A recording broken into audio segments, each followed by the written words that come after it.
kasih. Shalom. Assalamualaikum warahmatullahi wabarakatuh. Selamat siang. Pertama-tama tentunya kita menyanjung puji dan syukur kepada Tuhan yang Maha Kuasa.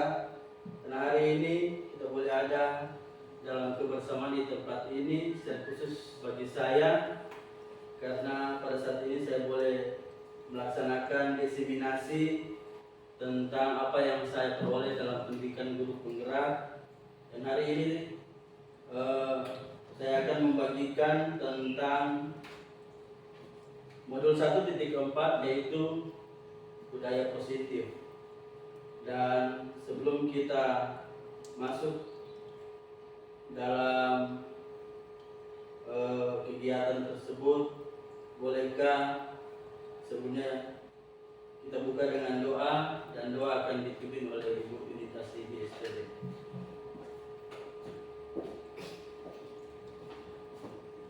Baiklah, sebelum kita menaikkan kegiatan di saat ini, kita awali dengan doa dan kepercayaan saya, Kristen Protestan, kita berdoa. Segala puji syukur kami panjatkan kepadamu, ya Bapa di surga, atas kasih penyertaan yang diberikan dalam kehidupan kami. Saat ini sebagai guru-guru selesai melaksanakan kegiatan, kami akan melanjutkan dengan kegiatan oleh guru penggerak, calon guru penggerak kami, Bapak Mario Langit. Tuhan pimpin, sertai dari awal hingga berakhir dengan baik. Kegiatan ini boleh jadi hanya dalam nama Tuhan Yesus Kristus, pemberi anugerah keselamatan bagi kami. Amin. Terima kasih. Baik ya teman-teman sekalian, saat ini kita masuk dalam materi tentang budaya positif.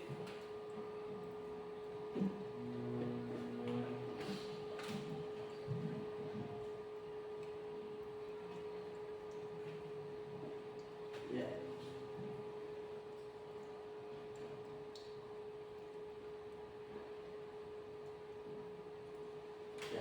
Jadi kegiatan hari ini adalah diseminasi budaya positif oleh saya sendiri, Mario Langit, calon guru penggerak angkatan 10 Kabupaten Minahasa Utara. Ya. Konsep utama budaya positif adalah perubahan paradigma belajar, disiplin positif, kebutuhan dasar manusia, motivasi perilaku manusia, posisi kontrol atau restitusi, keyakinan kelas, dan segitiga restitusi. Hal ini akan tercermin di setiap kegiatan belajar mengajar yang kita lakukan di sekolah. Dan oleh karena itu, untuk lebih jelasnya akan diterangkan melalui materi pada saat ini. Ya. Kita mulai dengan pembelajaran dengan paradigma baru. Pembelajaran dengan paradigma baru dirancang berdasarkan prinsip pembelajaran yang terdiferensiasi sehingga setiap siswa belajar sesuai dengan kebutuhan dari tahap perkembangan untuk mewujudkan profil pelajar Pancasila. Jadi teman-teman sekalian, mungkin kita baru mendengar tentang bagaimana setiap siswa belajar sesuai dengan kebutuhan dari tahap perkembangan untuk mewujudkan profil pelajar Pancasila. Karena jujur sebenarnya saya juga memahami bahwa setiap pembelajaran yang diterapkan oleh saya sendiri di kelas 5, saya memikirkan bahwa anak-anak harus mengikuti apa yang saya ajarkan, apa yang saya ingin ajarkan kepada mereka. Tapi sesungguhnya berdasarkan filosofi Ki Hajar Dewantara bahwa anak punya kebutuhan. Seperti apa pembelajaran yang dia inginkan, kita harus pahami. Dan pembelajaran dengan paradigma baru semuanya terkoneksi dengan profil pelajar Pancasila. Nah, di sini ada 6 dimensi profil pelajar Pancasila. Beriman dan bertakwa kepada Tuhan Yang Maha Esa, kemudian mandiri, kemudian bernalar kritis, kreatif, gotong royong, dan berkebinekaan global. Selanjutnya budaya positif. Budaya positif merupakan suatu pembiasaan yang bernilai positif. Di dalamnya mengandung sejumlah kegiatan yang mampu menumbuhkan karakter murid, Budaya positif perlu dibangun dalam kelas. Budaya positif apabila dapat berkembang dengan baik pada murid, maka akan membangun hubungan kerjasama yang baik antara murid, guru, dan orang tua. Menemukan kesadaran dalam melakukan hal-hal baik. Murid terbiasa dengan pola hidup teratur, mengembangkan kepercayaan diri dan tanggung jawab bersama. Membangun karakter siswa, membangun hubungan sosial yang baik antar warga sekolah, menumbuhkan kesadaran diri murid terhadap budaya positif. Selanjutnya, disiplin positif. Disiplin positif berarti teratur dan patuh pada peraturan. Kata disiplin sering juga dihubungkan dengan hukuman, padahal sesungguhnya berbeda. Karena belajar tentang disiplin tidak harus dengan memberi hukuman. Justru itu adalah salah satu alternatif terakhir. Dan bila perlu tidak digunakan sama sekali hukuman tersebut. Dan yang diterapkan adalah upaya pendisiplinan dengan positif atau cara yang baik. Orang mengatakan bahwa memberikan hukuman dalam rangka mendisiplinkan. Selanjutnya, tujuan disiplin. Tujuan mulia dari penerapan disiplin positif adalah agar terbentuk murid-murid yang berkarakter, seperti santun, jujur, peduli, dan memiliki karakter nilai-nilai kebaikan, sehingga profil pelajar Pancasila dapat tercermin. Nah, selanjutnya nilai-nilai kebijakan universal. Nilai-nilai kebijakan adalah sifat-sifat positif manusia yang merupakan tujuan mulia yang ingin dicapai setiap individu. Nilai-nilai tersebut bersifat universal dan lintas bahasa, suku bangsa, agama maupun latar belakang. Setiap perilaku atau perbuatan memiliki suatu tujuan. Menurut Dr. William Glasser pada teori kontrol 1984. Dengan mengaitkan nilai-nilai kebajikan yang diyakini seseorang, maka motivasi intrinsiknya akan terbangun sehingga menggerakkan motivasi dari dalam untuk dapat mencapai tujuan mulia yang diinginkan menurut Diana Gosen tahun 1998. Nilai-nilai kebijakan yang ingin dicapai oleh setiap anak Indonesia kita kenal dengan profil pelajar Pancasila. Yang pertama adalah dimensinya beriman, bertakwa kepada Tuhan Yang Maha Esa dan berakhlak mulia. Yang kedua, dimensi mandiri. Yang ketiga, dimensi bernalar kritis. Yang keempat, dimensi berkebinekaan global. Yang kelima, bergotong royong. Yang keenam, kreatif. Selanjutnya, kebutuhan dasar manusia. Kebutuhan dasar manusia ada 5. Yang pertama, kebutuhan untuk bertahan hidup, survival.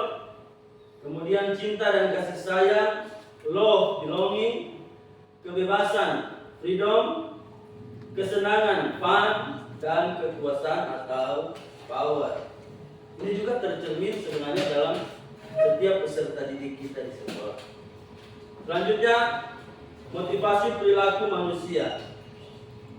Motivasi merupakan dorongan yang timbul pada diri seorang secara sadar atau tidak sadar untuk melakukan suatu tindakan dengan tujuan tertentu. Ya. Ada beberapa motivasi manusia melakukan sesuatu. Yang pertama, untuk menghindari ketidaknyamanan atau hukuman. Murid melakukan disiplin diri karena dia takut dihukum. Ini merupakan motivasi ekstrinsik. Ya. Jadi ada murid yang dia disiplin, dia taat aturan karena dia tidak mau dihukum. Itu motivasi, salah satu motivasi. Selanjutnya, untuk mendapat imbalan atau penghargaan dari orang lain. Murid melakukan disiplin diri karena ingin mendapatkan imbalan. Ini merupakan motivasi juga ekstrinsik. Kadang-kadang orang menjanjikan reward kepada murid. Kalau besok siapa yang buat PR benar semua, ibu atau bapak guru berikan ini. Siapa yang cepat mengerjakan tugas akan diberikan ini. Nah, di saat kita tidak menjanjikan hal itu, motivasinya pasti akan hilang. Jadi itu salah satu strategi yang dalam pandangan saat ini adalah kurang tepat. Kemudian, menghargai nilai-nilai kebijakan diri sendiri. Murid melakukan disiplin diri karena sadar akan dinilai kebajikan dirinya. Ini merupakan motivasi intrinsik. Jadi ada dua sebenarnya gambaran, motivasi ekstrinsik dan intrinsik. Nah, ini muncul karena kesadaran bahwa kalau ada PR kita mesti buat. Kalau ada tugas-tugas kita mesti kerjakan. Seperti itu motivasinya. Nah, selanjutnya konsep disiplin dengan identitas gagal. Nah, kadang-kadang kita mengambil tindakan seperti ini, memberikan hukuman. Tapi apakah kita tahu bahwa sesungguhnya hukuman menyakitkan, hukuman tidak nyaman, hukuman membuat murid takut, hukuman seakan-akan bersifat memaksa. Kalau tidak mengerjakan ini akan mendapatkan ini. Kemudian murid menyembunyikan kesalahan karena takut dihukum, sehingga mereka tidak mampu untuk mengatakan hal yang jujur. Selanjutnya, murid menjadi rendah diri, bukan rendah hati tapi rendah diri. Karena apalagi kalau telah memberikan hukuman di depan teman-teman, kadang mereka malu atau rendah diri. Selanjutnya, konsep disiplin dengan identitas sukses. Ada hukuman, ada konsekuensi.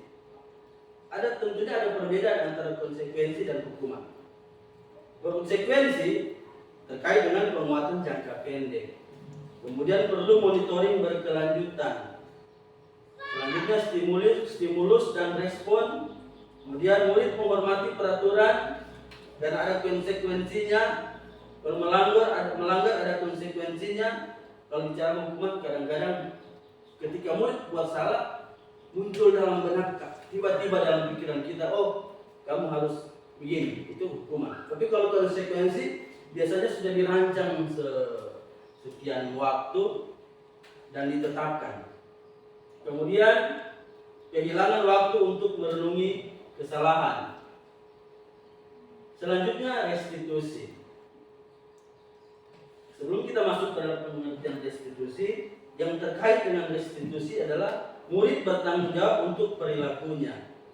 Fokus pada pemecahan masalah jangka panjang, murid menghormati dirinya dan orang lain. Murid bersemangat memperbaiki kesalahan. Selanjutnya, perbedaan hukuman, konsekuensi, dan restitusi. Kalau hukuman, guru menghukum siswa tersebut, misalnya hormat bendera selama 10 menit. Guru marah dan siswa menjadi takut. Selanjutnya konsekuensi. Guru memberikan konsekuensi untuk mengerjakan PR-nya saat istirahat atau dikerjakan sebanyak 3 kali lipat karena mungkin ada aturan yang dilanggar. Kemudian guru tegas dan siswa menghormati peraturan. Restitusi, guru menanyakan keyakinan kelas, membantu siswa menyelesaikan masalah. Guru terbuka dan siswa menghormati dirinya dan orang lain. Teman-teman guru sekalian, restitusi ini adalah pola yang ada sekarang. Jadi saya berharap di tahun ajaran baru ini di kelas kita masing-masing membuat suatu keyakinan kelas. Jadi di sepanjang tahun yang akan dilewati, hal-hal apa saja yang harus kita buat. Kita membuatnya misalnya dengan kalimat negatif, kemudian diubah menjadi kalimat positif. Misalnya kalimat negatifnya tidak boleh membuang sampah sembarangan. Nah, itu peraturan. Kita buat jadi keyakinan kelas, buanglah sampah pada tempatnya. Misalnya seperti itu. Ada begitu banyak keyakinan kelas, silakan di-search masing-masing. Guru terbuka dan siswa menghormati dirinya dan orang lain. Jadi setiap perbuatan siswa itu yang terkadang menurut kita salah, tentu ada sebab akibat. Kita mesti memahami siswa itu bukan hanya di sekolah, tapi memahami siswa termasuk ketika dia berada di luar sekolah. Sehingga apa yang dilakukan mempengaruhi karakternya. Terkadang tanpa kita memahami, kita marah-marah kepada siswa karena ada sesuatu yang dia langgar. Nah, bagi kita guru ada 5 posisi kontrol. Yang pertama penghukum. Guru juga bisa dikatakan penghukum. Misalnya, karena kamu terlambat silakan berdiri sampai jam pelajaran pertama selesai. Itu posisi kontrol seorang guru sebagai penghukum. Kita juga bisa dalam posisi pembuat merasa bersalah. Contoh, tolong ya, ibu minta tolong sekali lagi. Tolong jangan terlalu ribut. Tidak kasihan sama ibu ya.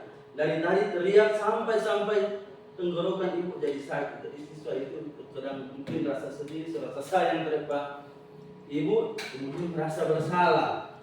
Kemudian kita juga bisa berada dalam posisi teman ketika misalnya murid terlambat, kenapa terlambat? Kemarin biasanya nanya terlambat, mas sekarang kenapa sekarang terlambat lagi gitu. Selanjutnya pemantau. Nah, pemantau ini dia mengingatkan tentang aturan, tentang konsekuensi dari aturan. Kenapa kamu tidak mengerjakan tugas? Kamu tahu apa yang harus kamu lakukan setelah jika tidak mengerjakan tugas? Nah, itu bahasanya seperti itu. Kemudian kita juga boleh berada dalam posisi manajer.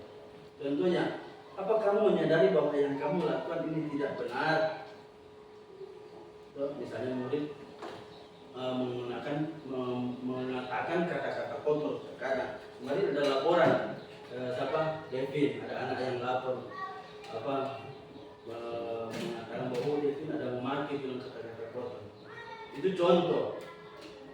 Jadi kita bisa mengatakan seperti itu kalau terjadi seperti itu. Apa kamu menyadari bahwa yang kamu lakukan ini tidak benar? Kira-kira bagaimana agar kita bisa memperbaiki ini? Apa yang bisa kamu lakukan untuk memperbaiki ini? Jadi restitusinya silakan siswa yang mempertimbangkan. Misalnya, Bu Guru, Bapak Guru, kedepannya kita tidak mau melakukannya lagi. Restitusi ini tidak menjamin dalam satu kali perlakuan, tapi kita memang mesti sabar dalam membangun karakter murid. Kemudian keyakinan kelas. Mengapa keyakinan kelas? Mengapa tidak peraturan kelas? Berarti sekarang sudah ada peraturan kelas. Karena peraturan itu bisa berkonsekuensi pada hukuman. Mengapa kita memiliki peraturan tentang penggunaan helm pada saat mengendarai kendaraan roda 2 atau motor? Kita bukan terfokus pada hukuman, misalnya undang-undang bilang kalau tidak pakai helm denda seperti ini. Tapi ada nilai-nilai kebajikan. Kalau pakai helm berarti kita kita menjaga keselamatan. Mengapa kita memiliki peraturan tentang penggunaan masker dan mencuci tangan setiap saat? Dulu kalau tidak pakai masker ke zaman Covid bisa ditangkap. Tapi nilai kebajikannya sebenarnya bukan itu.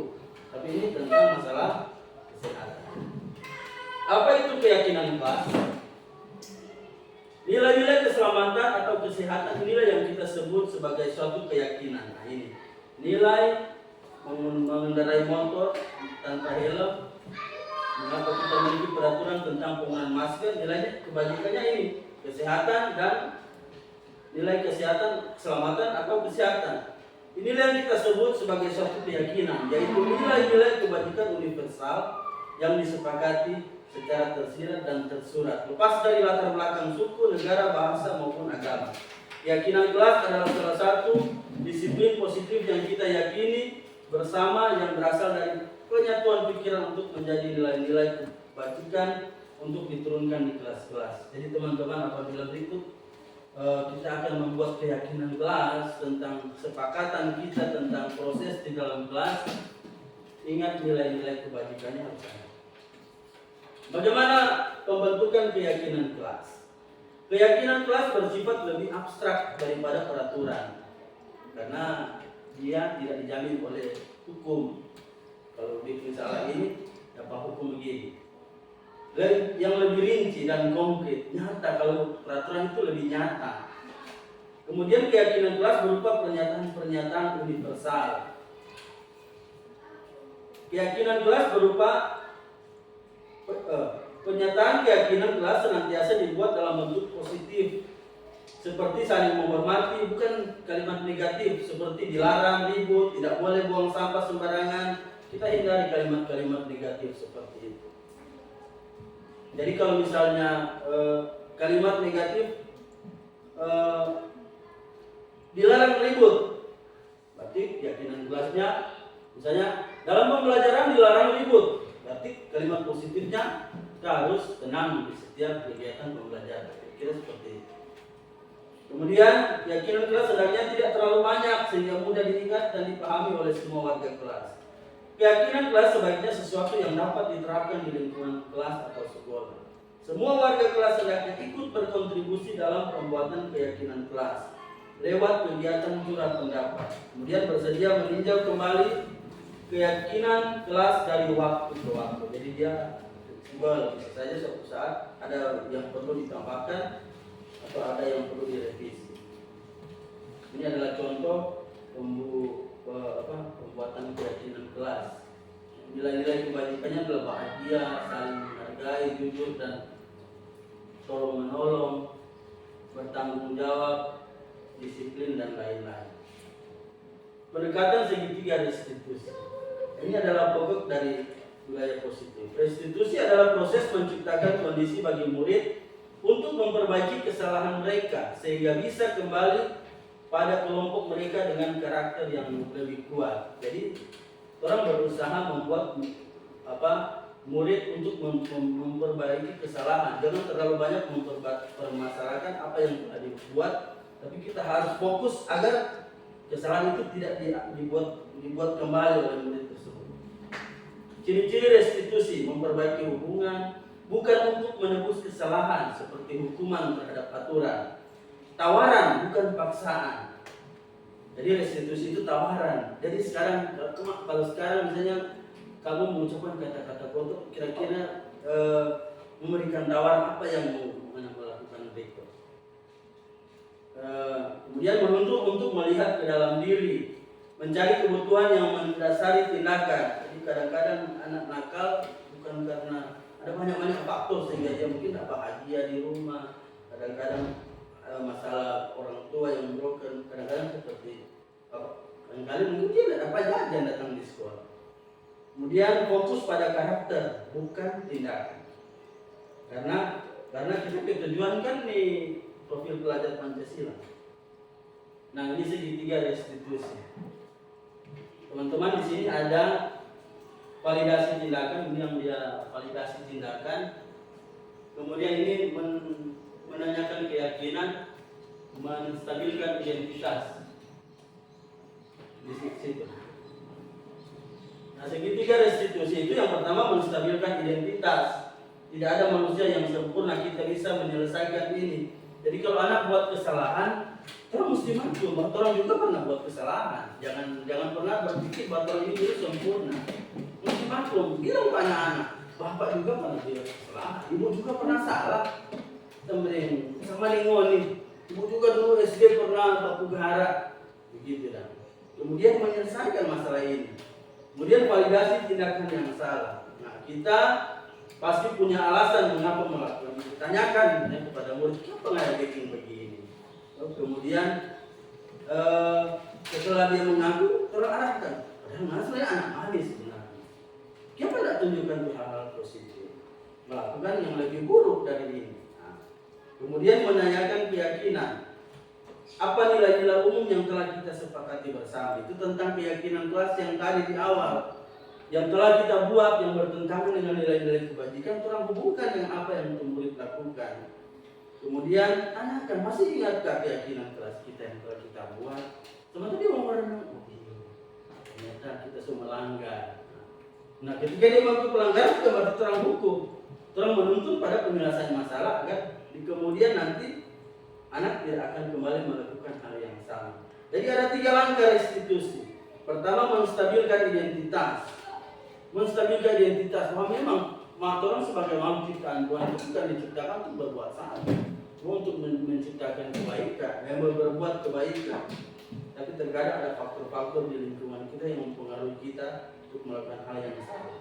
Ini validasi tindakan yang salah, itu langkah kedua. Dan yang ketiga, menanyakan keyakinan terkait dengan apa yang telah disepakati. Nah, segitiga restitusi ini, yang pertama ini lebih rinci, menstabilkan identitas. Ini berdasarkan prinsip membuat kesalahan adalah bagian dari proses pembelajaran. Kemudian berperan menggeser identitas murid dari identitas gagal ke identitas sukses. Ini tujuannya, teman-teman. Jangan mengkritik murid yang sedang mengalami identitas gagal, tapi arahkan Ajukan pertanyaan pada mereka, membuat kesalahan sesuatu yang wajar. Kemudian manusia tidak ada yang sempurna, dan kita bisa memperbaiki masalah ini. Jadi arahkan murid supaya tidak takut pada orang. Kadang-kadang karena buat salah, orang arahkan supaya orang takut pada orang. Kemudian saya tidak menanyakan kesalahannya, tapi fokus memperbaiki masalah. Apakah saat ini kamu tengah menjadi orang yang baik untuk dirimu sendiri? Ada video. Kemudian segitiga restitusi, sisi kedua validasi tindakan yang salah. Berdasarkan prinsip setiap perilaku berupaya memenuhi suatu kebutuhan tertentu. Guru akan bergeser dari pemikiran stimulus, respon menjadi proaktif. Stimulus itu kadang-kadang sebelum murid melakukan langsung bicara lebih dulu. Mungkin pokoknya berubah menjadi respon yang proaktif. Mengenali dan mengetahui kebutuhan murid ini dapat memperbaiki hubungan dengan murid.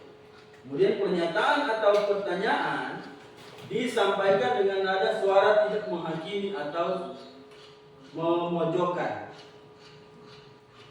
Ajukan pertanyaan, kamu bisa saja bertindak lebih gegabah lagi dari ini. Kamu bukan melakukannya tanpa suatu alasan tertentu. Kamu melakukannya karena mempertahankan sesuatu yang penting bagimu. Mungkin kamu bisa mempelajari suatu perilaku baru yang lebih efektif. Bersediakah kamu mempelajarinya? Itulah diri mereka. Mulai dari apa yang orang lakukan, jangan langsung menghakimi. Kemudian yang ketiga, menyatakan keyakinan. Teori kontrol menyatakan bahwa pada dasarnya kita termotivasi secara intrinsik. Saat perilaku telah divalidasi dan identitas sukses telah stabil, maka murid telah siap mengaitkan keyakinan dengan tindakan yang salah. Nah, di titik ini mereka seharusnya sudah menyadari bahwa kita sesalah. Berikut kita sedang mau berbuat lagi. Ajukan pertanyaan sebagai keluarga atau kelas, apa yang kita yakini? Kemudian nilai-nilai apa yang kita sepakati? Seperti apa gambaran sebuah kelas yang ideal bagi kamu? Kamu ingin menjadi orang yang seperti apa? Itu terkait dengan kebutuhan anak. Terima kasih, demikian materi yang saya paparkan. Jika ada yang ingin ditanyakan terkait dengan materi yang saya sampaikan, silakan kepada teman-teman. Satu, kalau ada.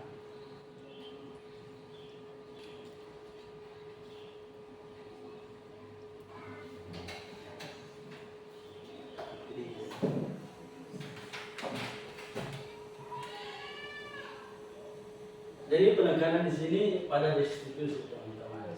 Kita dihantar dengan bagaimana peraturan, kemudian peraturan ada konsekuensi. Semuanya biasanya konsekuensinya pada suatu hukuman. Cuma kalau peraturan biasanya kita guru terkadang murid sudah buat salah, hukuman terkadang muncul kaki tiba-tiba dalam pikiran, oh kesukaan anak, apa ini kesukaan. Kalau konsekuensi itu memang terekam. Kalau tidak membersihkan kelas seperti ini, kalau restitusi tidak, ini memperbaiki hukuman. Solusi yang kita penyelesaian kalau restitusi bukan menebus kesalahan, karena menebus kesalahan biasanya terkait dengan konsekuensi yang hukuman. Kalau restitusi tidak. Nah, oleh karena itu, untuk menjalankan restitusi ini, orang Ki Hajar Dewantara bilang harus berhamba pada murid. Berhamba pada murid. Kalau orang menjawab mungkin masalah kerendahan hati. Cuma kalau orang hidup di karakter yang keras, memang membutuhkan tekad, membutuhkan niat, dia membutuhkan kesabaran. Karena memang orang kayak budaya begitu. Kalau orang bilang kalau orang menjawab kadang-kadang kalau baku dapat selama tidak baku dapat, misalnya gini, kalau baku dapat baku tanya apa kabar kita. Kalau orang kan selama tidak baku dapat mengucapkan kata kotor, kadang-kadang sudah pukul bilang, dari mana ini 1 tahun tidak baku dapat. Orang Jawa kadang-kadang juga begitu, kalau sudah Pak injak di kaki, mohon maaf kaki saya diinjak, orang di sini langsung bilang, karena memang karakter orang berbeda. Tapi ini yang dituntut dalam pembelajaran di sekolah. Restitusi ini sesuatu hal yang ditawarkan. Apakah ada pertanyaan dari teman-teman? Tidak ada, kita akan tutup.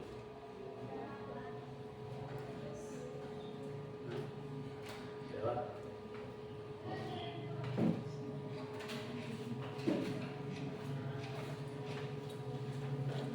Ada yang mau ditanyakan?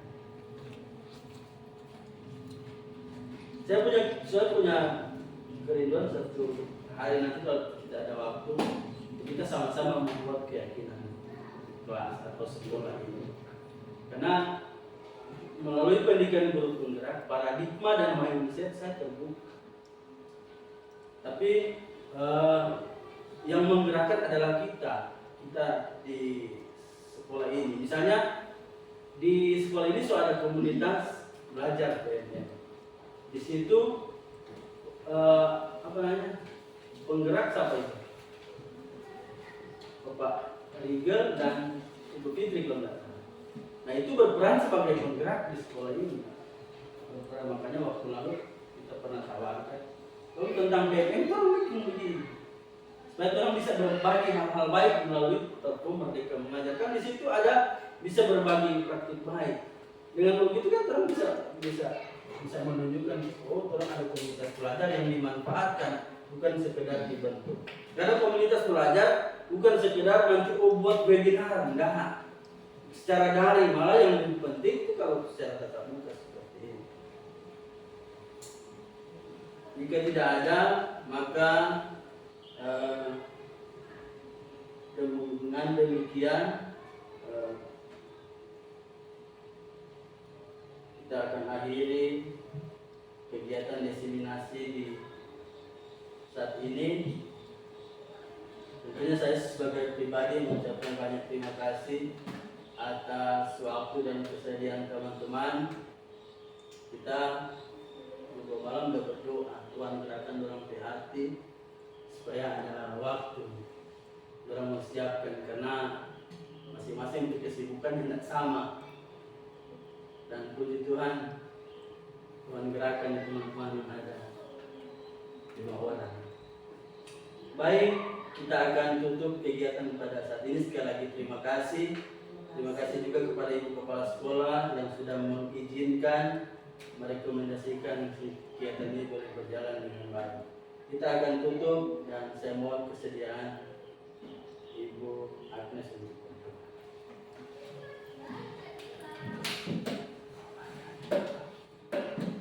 Kegiatan kita telah selesai dan kita tutup dengan doa.